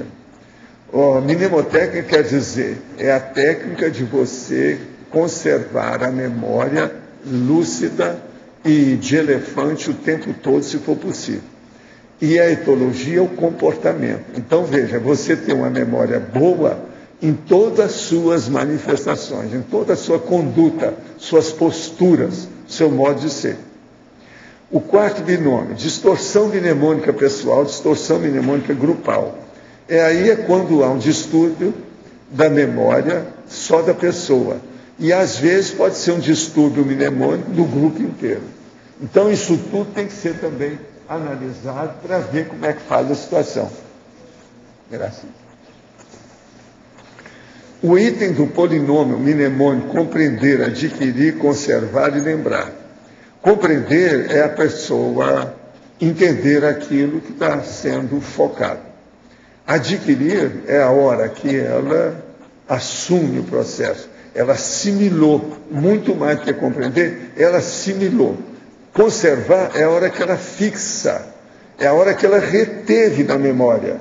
E lembrar é a hora que ela já tem aquilo guardado, que ela recorda, que ela se lembra. Da antagonismologia, página 33 e 34, o quinto item. O antagonismo, memória do melhor, desmemória do pior, embasando a higiene consciencial. O problema todo nosso é sempre a gente ter memória das coisas boas e esquecer aquilo que não presta. Por exemplo, é muita gente na Terra que pensa mais no onopensene da baratosfera e esquece da Comunex avançada, evoluída, de onde elas veio. Isso aí é uma pena. Estude vida os instintos que ela tem aqui, os embates da própria vida orgânica, fisiológica da pessoa. De modo que vamos ter um antagonismo da memória do melhor contra a desmemória e procurar ter a desmemória do pior, se for possível, dentro da higiene consciencial. Então tenha memória do bom e esqueça aquilo que não presta. Agora, às vezes nós temos que lembrar daquilo que não presta para acabar com aquilo. Poderia comentar como o estudo da antropologia, especificamente do estruturalismo, ajudou o senhor nas suas pesquisas com a conscienciologia. Que semelhança o professor vê entre as duas? Não, isso ajuda, a antropologia ajuda bem. Agora, outra coisa muito séria aí no caso, é a holossomatologia, né, nesse assunto, porque é mais amplo que a antropologia.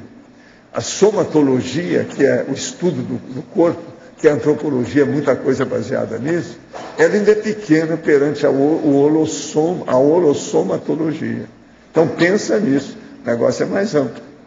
De modo que tem que colocar aí a multidimensionologia para as coisas ficarem mais avançadas e adequadas. Professor, aqui. Pergunta de cunho pessoal.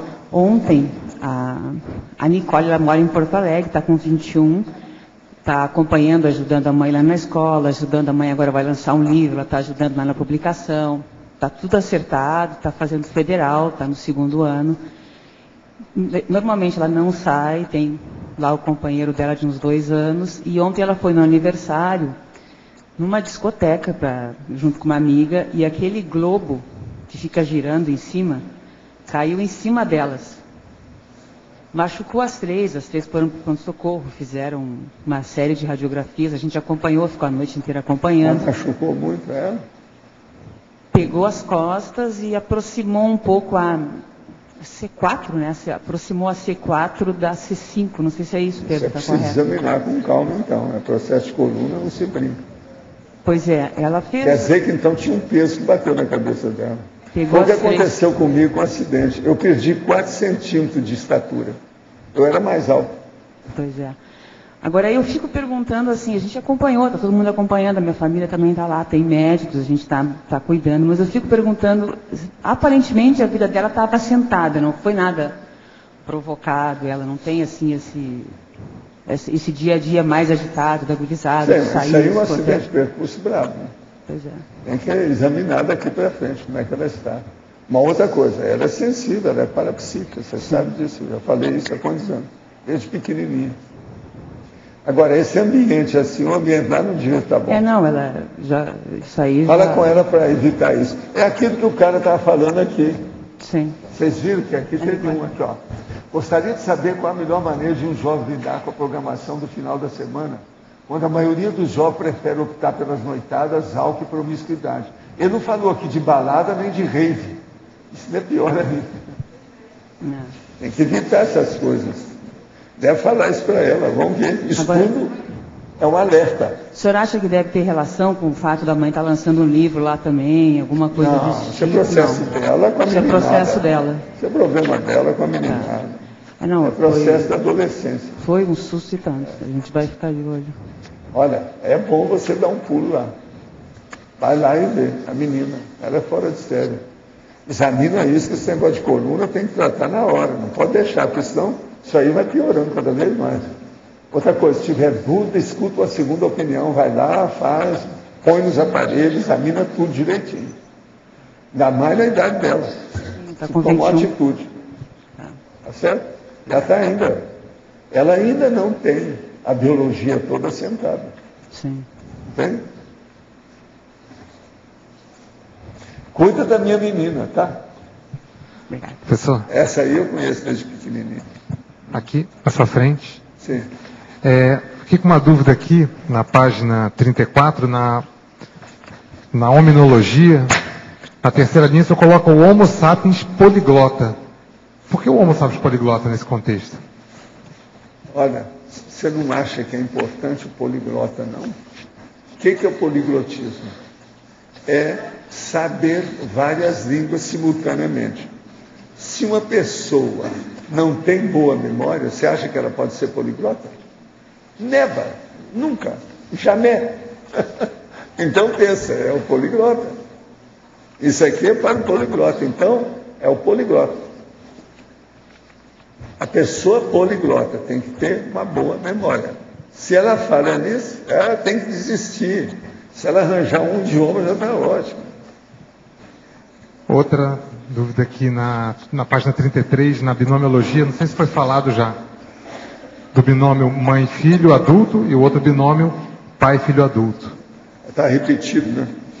Não está repetido, não. É a dúvida... Não, aqui, não, é para você ficou repetido, né? É isso que você está falando, eu já falei.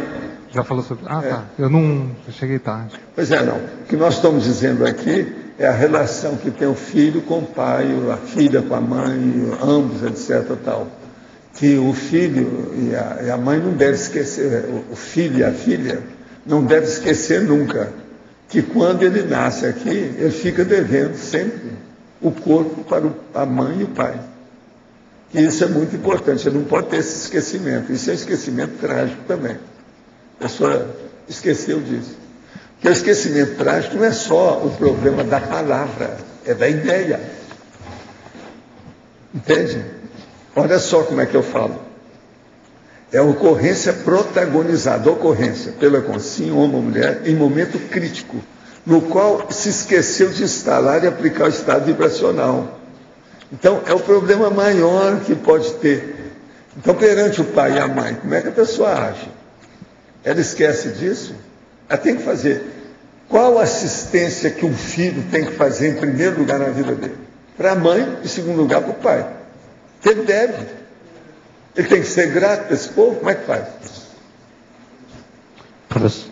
É duro, mas é o jeito. É duro em certos casos, eu sei, não é fácil. Professor, na pensinologia, na penúltima e na última linha, a distração contra a higienização holopensênica favorecendo os erros na consultoria técnica recebida. Essa consultoria que o senhor comenta aqui é dos amparadores no momento da interassistência? Pode ser. Mas tem outra. Mas pode ser, a gente faz essa, sabe, concessão para você. Aqui poderia ser uma consultoria imediata, intrafísica também? Pois é, tem de tudo, né? Olha só, a distração quanto à higienização holopensênica, favorecendo os erros na consultoria técnica recebida.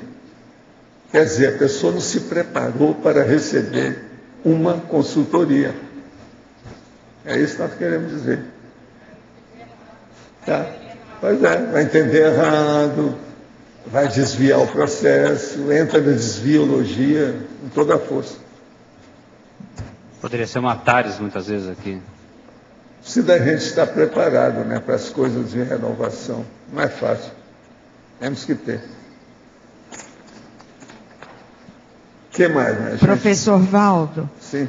Aqui, nessa correlação entre filhos e pais, eu vejo uma questão interessante em termos de assistência e gostaria de ouvir o que o senhor tem para dizer na troca, entre aspas, de papéis entre os filhos no final da vida, ou do pai ou da mãe.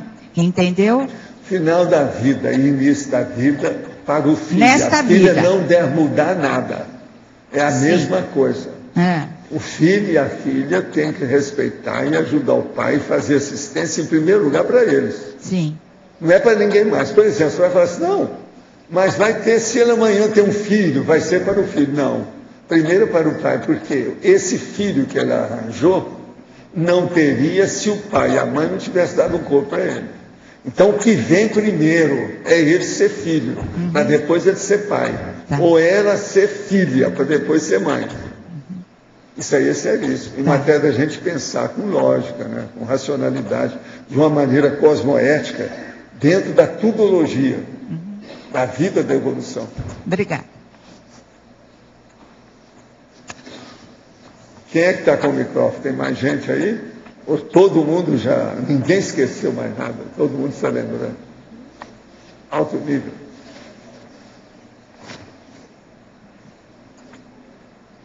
O que foi, Maria? O senhor pode falar sobre o segundo paradoxo, por favor? Paradoxologia. Paradoxo. O segundo, por favor. O paradoxo, dias de erros, anos de retratação, séculos de recomposição.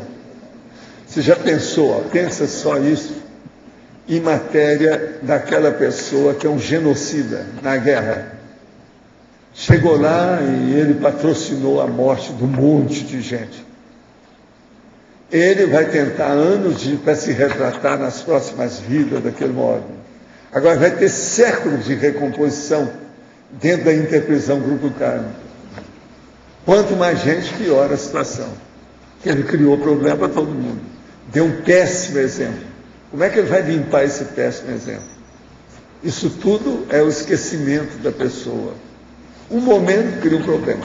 Tem uma outra coisa que de vez em quando eu falo, que é o seguinte: 1 minuto, às vezes, no escurinho do cinema, uma pessoa, às vezes, joga o casamento dela com os filhos pequenos, tudo no buraco. Por quê? A dona estava lá se abraçando toda com outro cara. O cara entrou no cinema, porque deu tempo dele chegar. Quando ele entra, encontra a mulher nos braços do outro dentro do cinema. Eu já encontrei com isso, com as pessoas, as 3 pessoas, e foi um problema. Criou um problema. O negócio tinha até revólver no meio, foi preciso tirar o negócio todo. Tudo no escurinho do cinema. Então, veja, minutos, alguma coisa, o negócio está tudo para trás. Agora, o que é duro a gente pensar é o seguinte, que aquele casal não tinha tratado para ir ao cinema junto. Chegou lá que eles viram lá dentro do cinema. A luz não estava clara. Se juntaram. Você está entendendo? Como é que o negócio é sério? Como o filme era romântico, incentivou. Fez aquilo que o povo gosta de chamar clima. É o clima. Esse clima, às vezes, é totalmente baratosférico. Então, as moças falam assim, não, criou um clima, apareceu, não é isso? Pintou um clima, e a baratosfera, então, estourou tudo. De modo que isso tudo a gente tem que pensar, né? É por aí. O que você acha? Tá certo, professor, obrigada. Professor Valdo, na página 33, Crescendologia, gostaria que o senhor falasse desse crescendo evolutivo assistencial TACOM-TARES, nesse refinamento interassistencial, nessa evolução da TACOM para TARES, principalmente nesse refinamento.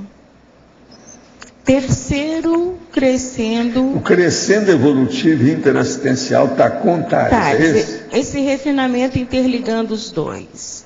Pois é, mas o caso todo é o seguinte, a TACOM, ela é um processo de santificação, de criar um nicho para a pessoa. Então a pessoa vira santa e começa a querer só consolar os outros. Então é um processo de uma maternagem o tempo todo. Mas ali não tem lógica, não há racionalidade, não vê a prioridade evolutiva das pessoas, só está vendo o ego da pessoa que está assistindo para exaltar esse ego dela. Então isso é a TACOM. Agora a TARES, ela já é mais difícil, é mais complicada, é mais antipática, porque a pessoa vai ter que falar a realidade, a verdade, para esclarecer. Então é a tarefa do esclarecimento, já não é apenas consolação. Agora, veja bem, o esclarecimento, ele precisa de ser assentado dentro de uma consolação também, porque a pessoa, você não pode ir com um tacape na mão para esclarecer os outros, vai rachar a cabeça dela, não é por aí, e colocar a ideia lá dentro com a cabeça rachada, isso não resolve. Então o problema todo tem que ter muito mais educação, muito mais paciência, muito mais, no caso, traquejo, experiência, para a pessoa fazer a TARES. A tarefa do esquecimento exige muito mais. E com isso, nós temos que ter também maior memória.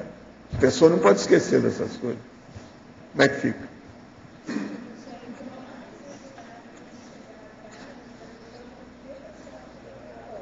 Sim, mas isso é o óbvio, né? Mas não vale nada isso aí. É igualzinho você perguntar, para uma pessoa chegar no curso superior, ela tem que ter passado pelo primário. Sim, mas isso é o óbvio. Isso não enche buraco de dente. Isso não ajuda em nada.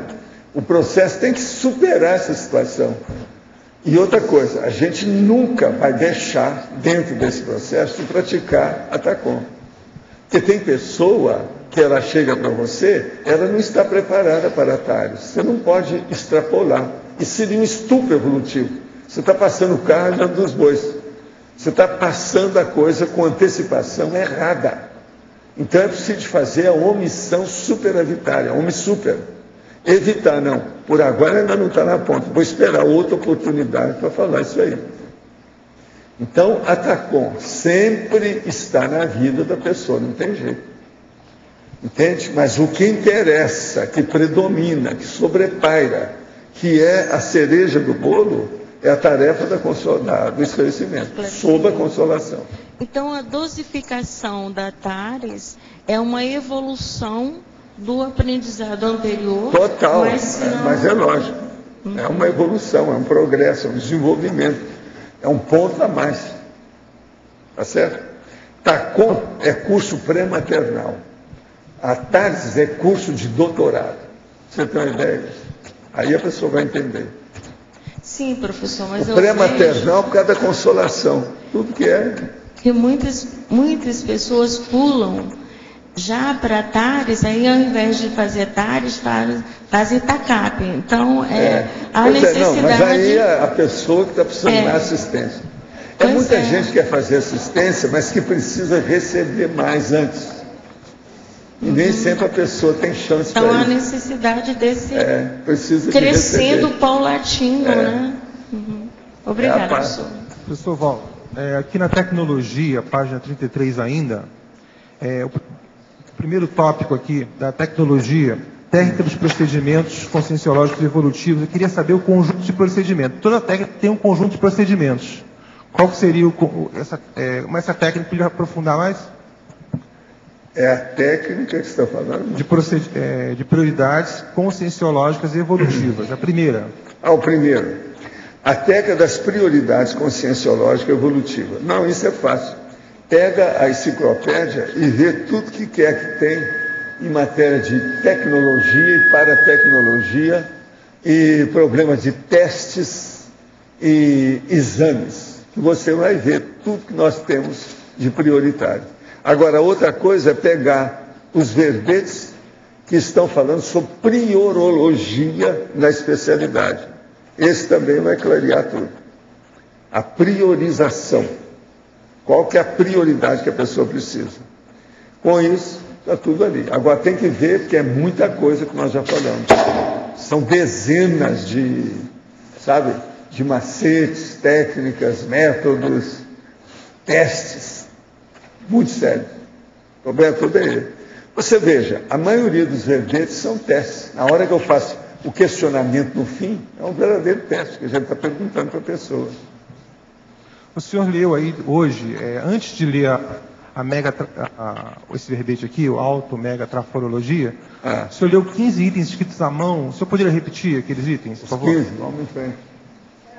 Olha, são 15, da mega análise que eu fiz desse verbete da enciclopédia, esquecimento trágico, tá certo? Agora, são 15 itens com mais 15 para clarear um pouco, tá certo? Então eu vou ler os dois juntos, pra você ter uma ideia. Ocorrência, acidente. Hipomnésia, antipriorologia. Desmemória, deslembrança. Max esquecimento, mega esquecimento. Eu estou falando isso porque isso tudo está no verbete, são sinônimos. Rememoração, holomemória. Retropensenidade, autorretrocognição. Lapsopensenidade e inconsciência. Desatenção e alheação. Descuido e descaso. Omissão e negligência, conturbação e perturbação, autodesorganização e vacilação, EV e arco voltaico, autovigilância e autoconcentração, mnemosomatologia e holomnemônica. Aqui, por exemplo, se você quiser, você pode inverter. Tem uns que, em vez de colocar no segundo tempo, você põe no primeiro tempo. Que vai clarear, às vezes depende da pessoa, o modo dela fazer a abordagem, sabe? Dentro daquilo. Agora, isso aqui é aquela mega análise que eu peguei 15 itens só básicos. Todas essas palavras estão no texto. Certo? O que é?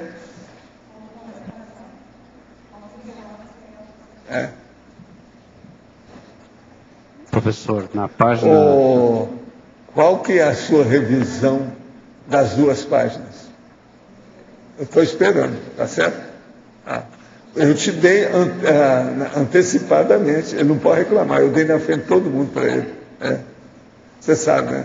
Tem que falar primeiro com o chefão, né? O Kizar. Senão nós estamos perdidos. Na página 32, na patologia, na quarta linha, sim, a dificuldade pessoal para a criação de novos hábitos sadios. Nesse caso, tem o hábito de trabalhar com energia.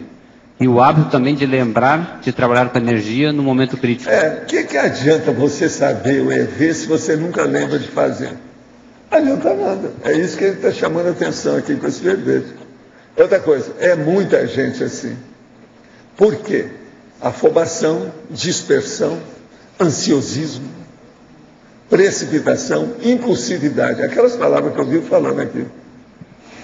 Eu acho que eu podia fazer uma série desses, né, banners com essa relação de palavras, de vez em quando. Em outro lado, a pessoa... Então eu falo assim, ó, o banner 42, da receita, para responder aqui. Agora, tem aquela pessoa que recém começou a trabalhar com EV, mas que usa a todo momento. Esse está tirando o máximo de proveito daquilo que já aprendeu também. Né? Agora, a coisa mais séria, na verdade, a gente tem que, não podemos esquecer disso, é a adrenalina. Se a pessoa ficar excitada, ou ficar com algum nervosismo, o coração disparar, ela começar a tremer, alguma coisa, isso aí tudo dá para trás. Então o negócio é placidez, equilíbrio, imperturbabilidade. Ó, as palavras de novo aí. Sabe como é que é? É o jeito. Eu acho que nesse próximo milênio eu vou ter que falar isso sem parar. Primeiro para mim, depois para os meus amigos. Né? É o meu próximo milênio inteiro. Sr. Valdo. Sim. Aqui, ó. Página 33, se puder elucidar um pouquinho as três primeiras linhas. As três primeiras linhas? Positivo. A hipomnésia é aqui. A hipomnésia é quanto às ações profiláticas multidimensionais. A hipomnésia mostra que a pessoa tem brancos mentais, ela esquece, ela tem esquecimento. Então, quanto às ações profiláticas, a profilaxia, a prevenção, a higiene que ela tem que ter do ponto de vista multidimensional. Então, por exemplo, ela entra no lugar sem ter feito o estado vibracional, sem ver como é que estava o óleo pensando no ambiente. E, às vezes, ela chegou atrasada. O ideal era ir antes, ver o ambiente, antes que o povo chegue todo mundo. Isso é que é o ideal. Seria, então, uma ação profilática, preventiva, uma vacina contra as energias do ambiente. Agora, o lapso fatídico de não cortar a cadeia de acidente de percurso. Por exemplo, é o caso que ela está falando da minha menina linda lá, que é a filha dela, que ela teve um acidente. Aquilo ali é acidente de percurso. Então, estou falando com ela. Ela, na condição de mãe, seria bom ir lá, porque isso afetou uma menina que ainda está na fase praticamente da adolescência e afetou a coluna dela. É bom que lá vai ver, porque se afetou a coluna, é um negócio muito sério esse acidente de percurso. Não interessa, é muito sério. Então, sabe lá se amanhã não vai ter outro? É preciso ir lá e ver o ambiente, melhorar. Como você sabe mexer com energia igual a ela, você pode ajudá-la. E ela vai se sentir bem com a sua presença. Isso eu garanto. Agora, outro. A aleação quanto o EV preparador do holossoma para a conexão com os amparadores de função. Quer dizer, a pessoa que esqueceu totalmente que ela tem um EV, que ela pode usar. E agora, ela tem que melhorar o holossoma, todos os veículos de manifestação dela, que ela tem, para conectar, para ter contato melhor com os amparadores de função. Então ela quer ser ajudada, mas ela não se predispõe. Ela não faz o local do receptáculo, a recepção, o acolhimento.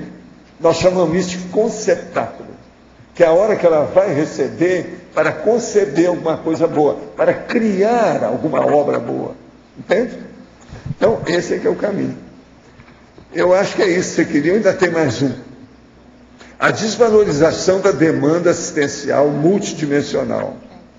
A demanda assistencial é a hora que tem muita gente que está procurando você para você assistir. E você não dá valor para isso. Você está desatento. Você não acordou. Tem que pensar que aquilo é importantíssimo. Como é que faz? Se está acontecendo isso, porque tem um amparador no meio, estão atrás, você tem algum valor. Você tem que doar aquilo que você tem. Então, é uma demanda. E está chamando a atenção sua para uma assistência maior. Ampliar a sua freguesia, a sua clientela. Você está entendendo? Os amigos que você assiste. Esse é o caminho. Valdo, aqui na Crescendologia, esse último, aqui na página 33, esse último, né? O crescendo de alertas para psíquicos desconsiderados até a macro pecado discutido. Parece simples, seguinte, mas... É a hora que a pessoa começa a ter uma série de acidentes de percurso. Igual certos casos que às vezes as pessoas vêm me falar. Numa semana só, teve 3 acidentes com a pessoa, a partir do processo dela. E ela não levou aquilo em consideração. Isso é um perigo. Mas é quando acontece... Agora, quando aquilo acontece há alguns meses, a macro pecado é a hora que mata a pessoa. Tem um acidente que é fatal, letal. O que identifica essa quantidade acontecer em muitos. É isso. Agora, às vezes, os acidentes de percurso são apenas por falta de concentração mental e atenção dividida. Então, por exemplo, quantos casos que nós não temos de pessoa que morreu num acidente automobilístico e às vezes até bateu de frente num caminhão que vinha. O que é que se passa? Aquela pessoa, às vezes, teve antes daquele acidente, que os amigos falam, 3, 4 acidentes por desatenção. Um dia ela teve que sair da estrada, outro dia ela deu um problema, teve que parar de uma hora para outra, até machucou a pessoa que estava atrás no carro. No outro dia teve um problema, que ela estava lá, quando viu, ela bateu no carro da frente, entende? Ela não prestou atenção que ali estava faltando o quê? A autoconsciência, atenção, concentração mental, divisão da atenção, enfim, ela estava dirigindo desatenta. Agora, o pior da história, quando um caso desse acontece, que a pessoa bebeu algumas cervejinhas, alguma birita, então piora mais ainda. Agora, depois, a pessoa morre, não pode reclamar, porque teve uma porção de situações antes. Às vezes os amparadores é que seguraram, porque naquele primeiro acidente de percurso já era para a pessoa, eles estavam querendo acabar com ela. Eles deram um jeito, seguraram. Mas às vezes não dá para segurar tudo. Como é que faz? Pois a macro PK sempre tem assédio, heteroassédio. Sempre tem a macro PK, sempre tem heteroassédio e é sempre letal, ela mata. Por isso que é a macro PK, que é a psicocinesia, que é a manifestação do efeito físico mortal. Mas ela pode acontecer sem esses incidentes antes, acontecer direto, assim? Pode, que às vezes a pessoa já é um acidente. Ela não comete. Ela já chegou, pronto, já criou um acidente no olho pensando, já desequilibrou alguma coisa. Então essa aí não precisa de falar muito. O negócio é muito mais sério. Agora, quando acontece acidentes assim coletivos, coisa de avião, um avião que cai, geralmente é alguma coisa do pessoal lá dentro está envolvido com aquilo, sei lá. Avião, a maior parte absoluta é por erro humano. Você vai falar assim, mas Valdo, tem uma série de estudos que eles fazem que foi erro devido à máquina, foi processo mecânico, foi isso sim. Mas por que o cara não olhou a mecânica do avião antes de voar? Erro humano. Quem é que fez a máquina? Por incrível que pareça, não foi gente? Não pode reclamar da máquina, gente. O negócio sempre é erro humano. Agora, em avião, isso é terrível. A gente tem que pensar demais. Avião é a coisa de lica de linha, como diz lá em Minas Gerais. De lica de linha é quando o delicado ficou delicadíssimo. Então, é delica de linha. O negócio tem que ver os detalhes da delicadeza de... Se já pensou você ficar alto igual um passarinho? O avião é isso. E outra coisa, às vezes você está a 1 quilômetro de altura. Outra coisa, numa máquina pesada, aquilo cai à toa. Se tiver um fio um pouco atrapalhado ali, ou uma coisa que desgarrou, até a ave. Um pássaro que bate numa turbina de um aviãozão grande, cria um problemão danado para aquele avião. Agora um passarinho desse tamanho. Urubu. Urubuca. Mas está cheio de urubu. Como é que fica isso? Então nós temos que pensar muito. aquele voo lá de... Toda vez que vocês entrarem, vão viajar de avião, urubu observa bem. Não se brinca com isso. E outra coisa, eu agora não estou viajando tanto do jeito que eu viajava. Mas urubu observando a situação geral da aviação que está aí, ela piorou demais. Por quê? Porque as companhias, as pessoas, os técnicos, os pilotos, as crews, quer dizer, a tripulação dos aviões, não estão preparadas para esse monte de passageiro que aumentou de uma hora para outra. Não houve preparação para isso. Os aeroportos não estão preparados, os aviões não estão preparados, as empresas não estão preparadas, as tripulações não estão preparadas. Então, o que a gente nota é um perigo isso aí. Uma outra coisa que eu percebi, eu fiz umas viagens agora, depois que eu vim para cá, eu fiz umas 2 viagens. Os aeroportos, os holopensenses não estão bons do jeito que era. Tem muito holopensene, tudo está apagado, está pesado. Observa quando você chegar no aeroporto. Por quê? É muita gente que passa ali com problemas, aquilo está piorando cada vez mais. Lembra aquele caso que eu falo do casal que brigou no restaurante do aeroporto, que devia ir lá para limpar? Agora, como é que vai limpar esses aeroportos? Aí já não é briga mais. Está havendo uma guerra lá dentro. O povo reclamando, aquelas filas em cima de fila, os caras carregando mala. Não é fácil. Então, eu quero só chamar a atenção para vocês. Tudo indica pelas coisas que estão aí. Eu não quero ser boca de sapo, nem Pandora, ou a caixa de Pandora, ou a pessoa do terror. Mas vão haver muitos acidentes de avião, do jeito que a situação está aí. Por quê? O ambiente não está preparado para voar, não. Não é do jeito que era antigamente. Professor, sim. Aqui no B. Professor, mesmo assim, viajar, se for daqui para São Paulo, é muito mais seguro viajar de avião, além de mais rápido, do que de carro. Você concorda? Aí é um problema de ver, né?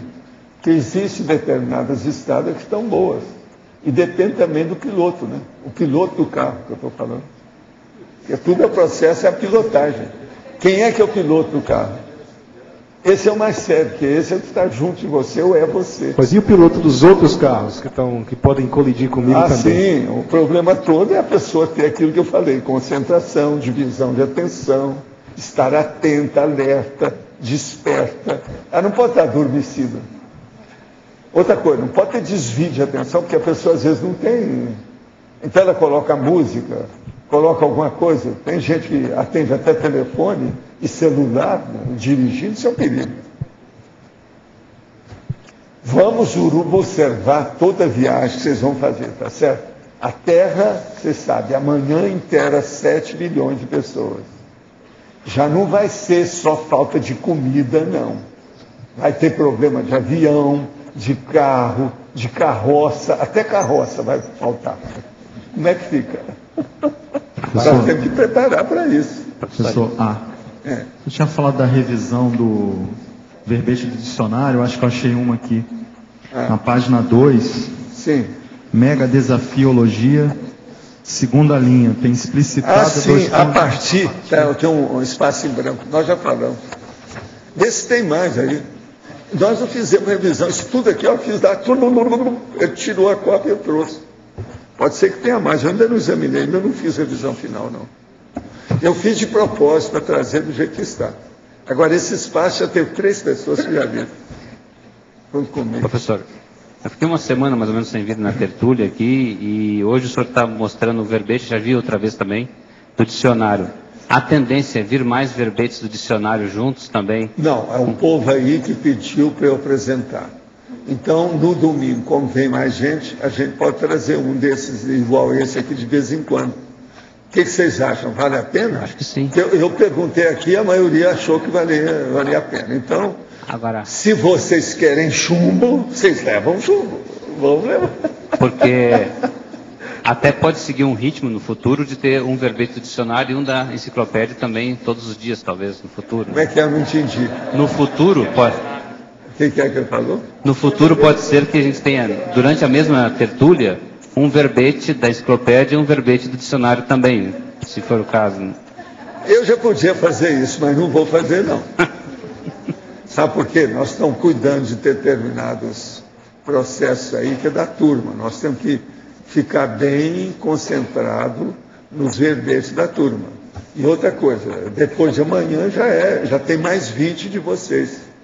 Então não é bom eu estar invadindo a área do agrião dos meus coautores junto comigo. Eu sou apenas organizador da enciclopédia. Tá certo?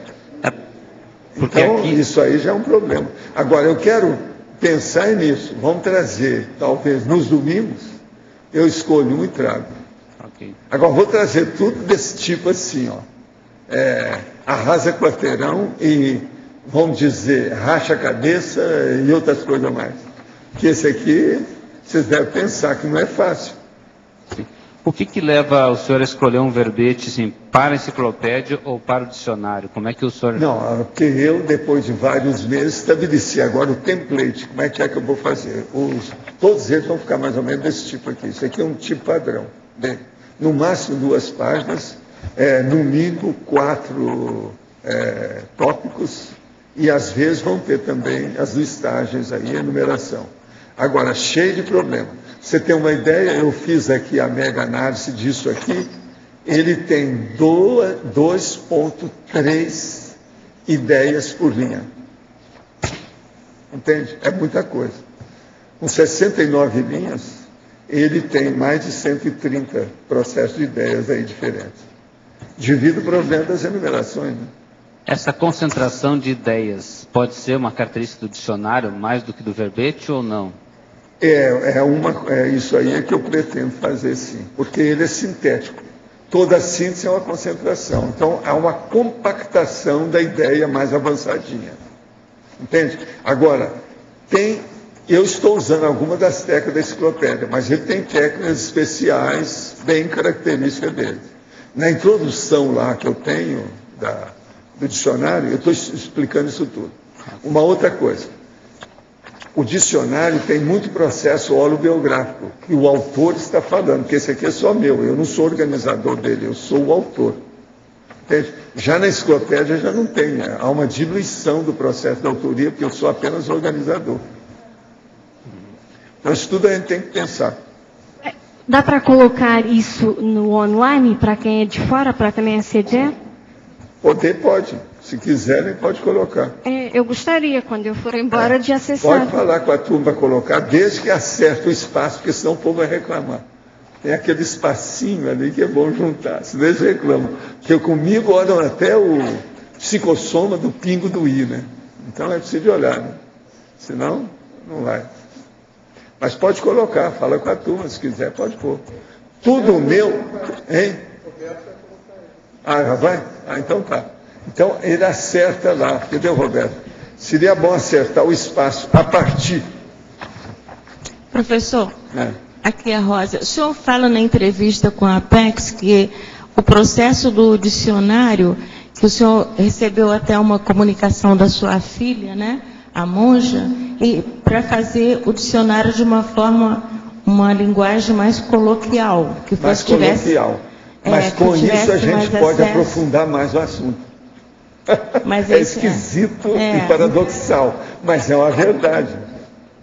Então o senhor vai intensificar, mas falando de uma forma mais coloquial. Mais coloquial. Aqui sempre tem alguma coisa. Esse aqui eu não sei como é que tem. Isso depende, né, do que é. Mas, outra coisa, tem muita coisinha de técnica que a gente está usando. Aqui tem muita coisa para a pessoa ver. Você tem uma ideia, se você quiser, pega aí o verbete que eu vou te falar, que eu tenho aqui alguns locais que estão anotados. Só para a pessoa ver. Olha só. Eu tenho uma técnica que é a mega análise do verbete do dicionário. Isso é o item da ideia linha. Agora, eu fiz aqui o total, deu 163 itens. Dividido por 69 linhas, nós temos 2,3. Agora, então, tem 8 algarismos, tem 2 enumerações, tem 2 estrangeirismos, tem 1 interação, tem 10 italizações, tem 1 latinismo, tem 37 logias, tem 27 negritos, tem 10 neologismos, tem 19 palavras sesquipedais nessas 2 páginas, tem 2 parafatos ou parafenômenos, tem 27 parágrafos no total, que aqui nós estamos falando naquilo que interessa, estou falando de parágrafo colocando tudo quanto é linha, etc. Agora, parênteses tem 5, prefixos tem 5 básicos repetidos, tem 2 siglas e tem 5 superlativos também, alguns repetidos. Por aí você vê, tudo em 2 páginas. Então o negócio é a pessoa pensar como é que fica isso. Entende? Agora, se a pessoa leu e entendeu, está tudo bem. Agora, tem trecho aqui que a pessoa tem que ler com calma, para não criar problema, porque senão não vai entender. Como seria o nome dessa técnica onde há uma coloquiação, digamos assim, com intensificação? Pois é, não, é uma mega análise. Nós fizemos usando aquele meu processo da técnica do diagnóstico informativo. O diagnóstico informativo, aí no caso, é usar justamente a ideia-linha. Entende? Cada linha tem que ter uma ideia. Isso é compactação. Isso é técnica que eu uso há dezenas de anos. Só que tem que agora estar mais aperfeiçoado. Agora, ó, veja bem, a hora que eu faço o verbete, eu não olho essa mega análise, não. A hora que eu termino é que eu vou olhar o que tem. Entende? Não há nenhuma influência do processo da mega análise na feitura ou elaboração da redação do verbete. Ele vem depois. Entendeu? Gente, ó, eu quero agradecer muito a vocês, a paciência que vocês tiveram pelos 2 verbetes de hoje, não é isso? E hasta amanhã, né? Os nossos comerciais, por favor. Obrigado. As pontuações de hoje. Hoje tivemos 127 assinaturas no livro de presença, 35 perguntas, 19 perguntas online, 29 votos presenciais e 5 votos online. Hoje temos os recados da Anália sobre o curso Heterocrítica, o Arlindo sobre o Conselho dos Clientes, o Mário sobre o curso Tenepsograma, a Fátima sobre imersão progestoterápica e o Amin e a Lilian sobre a Escola do Parapsiquismo. Antes com vocês, a Eliana com o programa Amigos. Boa tarde. Tertuliano e Kelly Tertuliano. Olha, não renovar a sua assinatura do programa Amigos da Enciclopédia é um esquecimento trágico. Desculpem o trocadilho, a brincadeira, mas é que a sua sustentabilidade é fundamental para que a gente prossiga produzindo a enciclopédia e mantendo essas estruturas produtoras. O Tertuliário, o Holociclo e a Holoteca. Contamos com vocês, então. É fácil. Liguem aqui para o CAEC, quem é de fora, no 45 35 25 26 52. E você que é de Foz, passe na recepção do CAEC e renove a sua assinatura. Obrigada.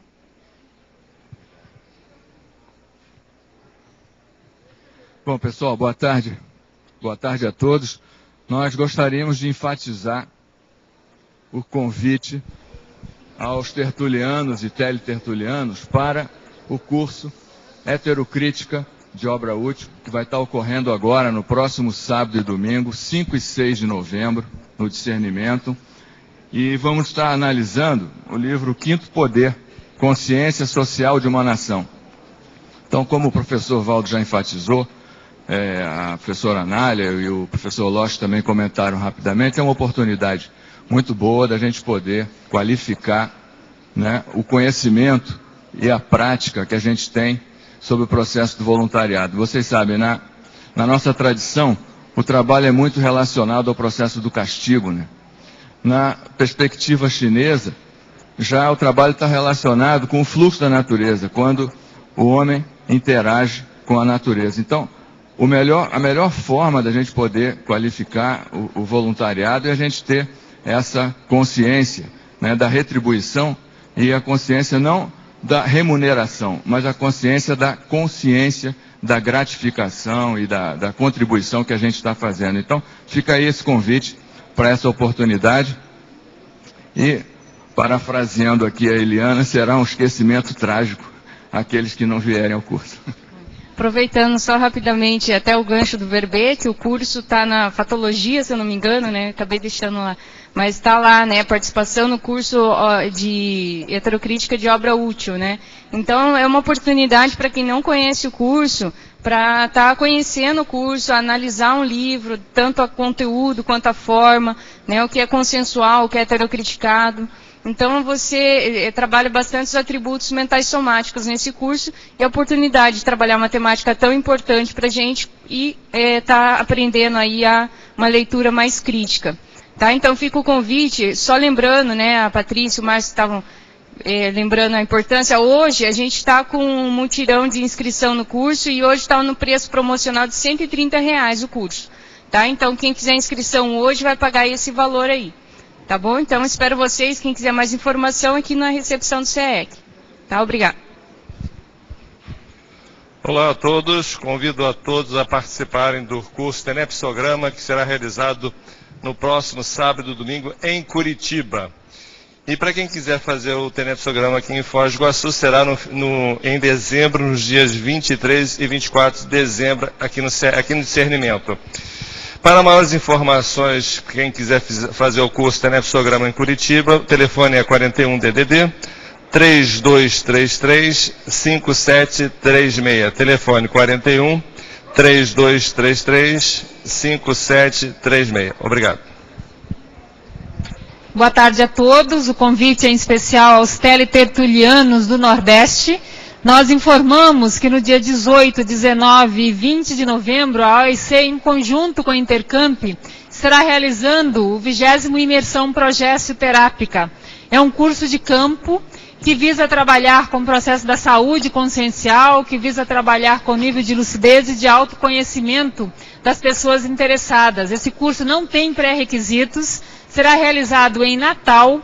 As inscrições estão sendo feitas em Natal, Recife e Fortaleza. Quem tiver interesse, por favor, entrar em contato com o telefone 84 32 11 31 26. 84 32 11 31 26, diretamente na Intercamp. Muito obrigada.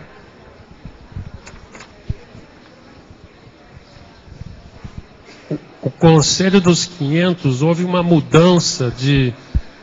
Ele era para ser dia 20 de novembro e passou a ser 4 de dezembro. E vai ser um domingo das 15 às 17 horas no Discernimento. E os conselheiros poderão enviar sugestões para os documentos de diretrizes de saúde ortossomática até o dia 7 de novembro. E para contatos, através do e-mail contato@c500.org. Obrigado.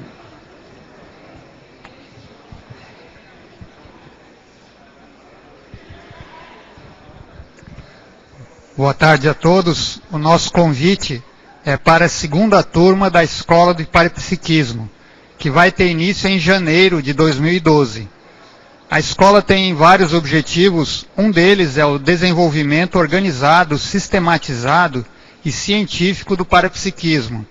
Ela é estruturada em 3 módulos que ocorrem em janeiro, julho e dezembro, e uma série de atividades entre os módulos. Nesses três módulos acontecem 3 campos, orientados por EPICONs, entrevistas individuais, cada aluno passa por entrevistas individuais com alguns EPICONs, com vários EPICONs, e também nesses módulos tem uma série de atividades energéticas. Aí ao longo da semana nós vamos dando mais detalhes sobre a escola. Então quem tiver interesse é só procurar a recepção do CAEC, o telefone 45 3525 2652. Obrigado a todos. Para amanhã teremos o verbete Drama, a especialidade Dramatologia. Obrigado pela presença de todos e até amanhã.